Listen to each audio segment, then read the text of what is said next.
தாவேக ஆட்சி பொறுப்பேற்றுக் கொண்ட பிறகு தொடர்ந்து குற்றங்கள் பெருகிக் கொண்டே வருகிறது. பெண்களுக்கு, குழந்தைகளுக்கு எதிரான குற்றங்கள், ஆணவ கொலைகள், லாக்அப்ல காவல்துறை கைதுக்கு பிறகு ஏற்படக்கூடிய மரணங்கள் என்று சட்டம் ஒழுங்கு சீர்கெட்டிருக்கக்கூடிய ஒரு சூழலை நாம் பார்த்து கொண்டிருக்கிறோம். அதைவிட கவலைக்குரிய ஒன்று, இந்த குற்றங்களில் பல குற்றங்களை செய்திருக்கக்கூடியவர்கள் தாவேகாவை சேர்ந்தவர்களாகவே நாம் காணக்கூடிய ஒரு சூழல் இருக்கிறது.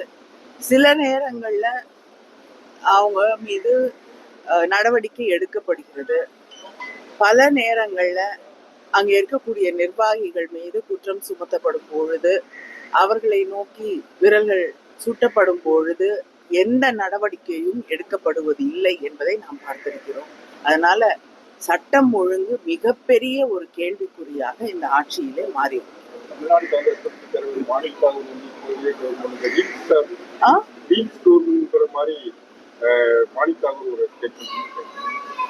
அவர் கவர்மெண்ட்டை பத்தி பேசுறாருன்னா அது அவருடைய கூட்டணியில இருக்கக்கூடிய ஆட்சி. ஆனா சட்டமன்றமே ரீல்ஸ்க்காக தான் நடத்தப்படுகிறது என்ற உணர்வை அவர்கள் உருவாக்கி கொண்டிருக்கிறார்கள்.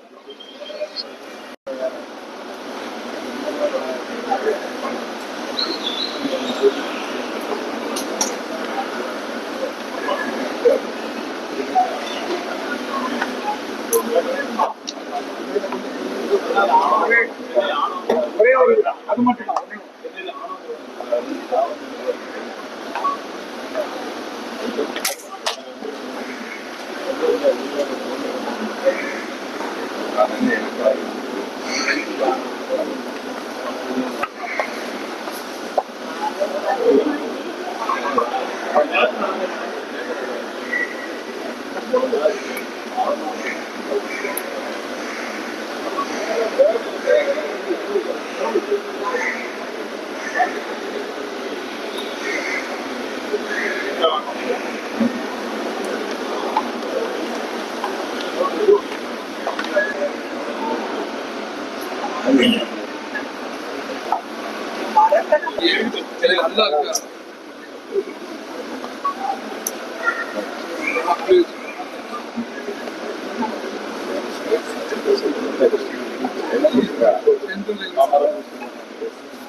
சொல்லுங்க.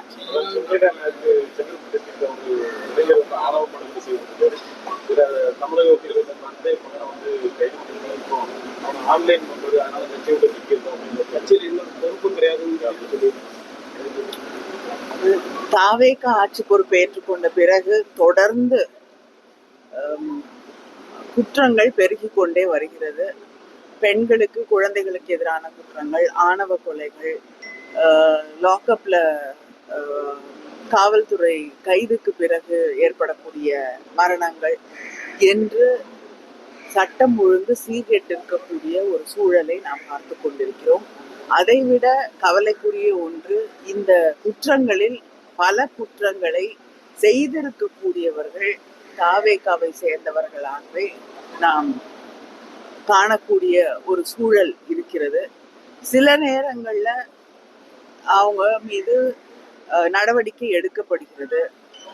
பல நேரங்கள்ல அங்க இருக்கக்கூடிய நிர்வாகிகள் மீது குற்றம் சுமத்தப்படும் பொழுது, அவர்களை நோக்கி விரல்கள் சுட்டப்படும் பொழுது எந்த நடவடிக்கையும் எடுக்கப்படுவது இல்லை என்பதை நாம் பார்த்திருக்கிறோம்.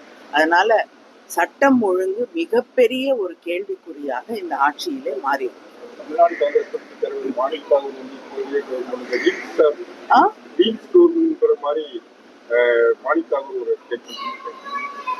அவர் கவர்மெண்ட்டை பத்தி பேசுறாருன்னா அது அவருடைய கூட்டணியில இருக்கக்கூடிய ஆட்சி. ஆனா சட்டமன்றமே ரீல்ஸ்க்காக தான் நடத்தப்படுகிறது என்ற உணர்வை அவர்கள் உருவாக்கி கொண்டிருக்கிறார்.